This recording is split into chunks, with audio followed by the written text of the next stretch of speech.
ഒരു വർക്ക് വേറൊരാൾക്കും ചെയ്യുവാൻ കഴിയില്ല. അപ്പോൾ ഫിലോമിന ചേച്ചിയുടെ ഒരു ചെറിയ ശബ്ദം ഞാൻ എടുക്കാൻ ശ്രമിക്കുന്നു. എന്തിട്ട് കോപ്പിൻ്റെ ഭരണി ഇവിടെ പനിനീര് തെളിയാണ്, ഇവിടെ പനിനീര് തെളിയാൻ എന്തിട്ട് കോപ്പെന്ന ഭരണി നിന്നോട് പറഞ്ഞിട്ട് മനസ്സിലായി. ഇങ്ങനെ ഒരു ഒരു ചെറിയ സ്ലാങ്ങിൽ വരുന്നതാണ് എന്തിട്ട് കോപ്പിൻ്റെ ഭരണി. നിനക്കെന്താ പറഞ്ഞാൽ മനസ്സിലാവില്ലേ? ഇതാ അവിടെ ഇങ്ങനെ ഒരു കാര്യം ഉണ്ടായി, എന്നിട്ട് അവിടെ നിന്ന് എന്തിട്ടുണ്ടായി.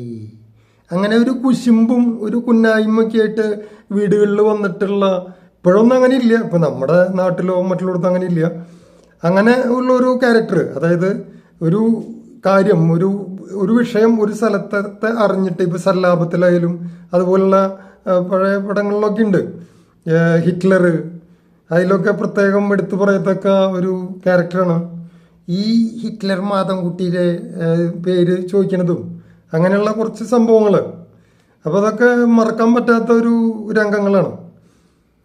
അതുപോലെ അഞ്ഞൂറാൻ, അപ്പോൾ ഈ അഞ്ഞൂറാൻ്റെ ശബ്ദം ഓർമ്മ വരികയാണ്, നമ്മുടെ മുകേഷിൻ്റെ അച്ഛനാണ്. അതുപോലെ തന്നെ നാടക കളരിയിൽ അത്ര അധികം തിളങ്ങിയിട്ടുള്ള ഒരു മനുഷ്യൻ ഉണ്ടാവില്ല. ആള് സിനിമയിലേക്ക് വരുന്നില്ല എന്ന് പറഞ്ഞിരുന്ന ഒരാളായിരുന്നു. പക്ഷെ അയാളോട് ഒരു പടത്തിൽ അഭിനയിക്കാൻ പറഞ്ഞു. ആ ഒരൊറ്റ പടം കൊണ്ട് തന്നെ ആള് ലോകം കീഴടക്കി എന്ന് വേണമെങ്കിൽ പറയാം. കാരണം അത്രയും നാളും നാടകത്തിലേക്ക് വരുന്നില്ല എന്ന് പറഞ്ഞ ആള് നാടകത്തിലേക്ക് വന്നു. ആ ശബ്ദം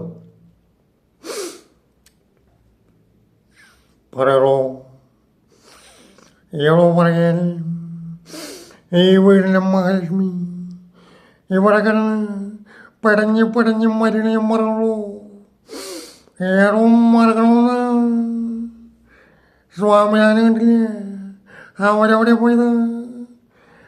മറ്റേ ഗോപിയാനെ കണ്ടില്ലേ, നിനക്ക് പറഞ്ഞ മനസ്സിലായോ?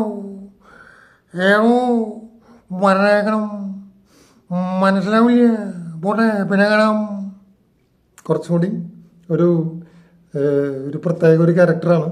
ആ ഒരൊറ്റ ശബ്ദം അതിൻ്റെ തന്നെയാണ് ഇന്നും ചിലപ്പോൾ മിമിക്രി ഫീൽഡിലൊക്കെ എടുക്കാൻ തന്നെ ഉണ്ടാവുള്ളൂ. വേറൊരു ശബ്ദം ഈ എൻ എൻ പിള്ളയാണ്. അദ്ദേഹത്തിൻ്റെ ശബ്ദം വേറൊരു സിനിമയിലത്തെ എടുക്കാനില്ല. ഈ ഒരൊറ്റ സിനിമയിൽ തന്നെയാണ്. ആ ഒരൊറ്റ സിനിമ കൊണ്ട് തന്നെ അദ്ദേഹം വളരെ പോപ്പുലർ ആവുകയാണ്. അപ്പോൾ അതിലത്തെ ഇന്നസെൻറ്റിൻ്റെ ഒരു ശബ്ദം കൂടി എടുക്കാം. എൻ്റെ അമ്മേ, എന്താ ഇയാൾക്ക് പറ്റിയെന്ന് എനിക്കറിയില്ല. ഓ, എന്താ എനിക്ക് കല്യാണം കഴിക്കാൻ പാടില്ല, ആള് വരുന്നുട്ടാ. ഓ മോളെ, KPSC നീ ഇന്ന് മാറുന്നു. ഓ, ഈ മനുഷ്യൻ ഇങ്ങനെ തുടങ്ങി കഴിഞ്ഞാൽ എന്താ ചെയ്യാ? എൻ്റെ അമ്മേ.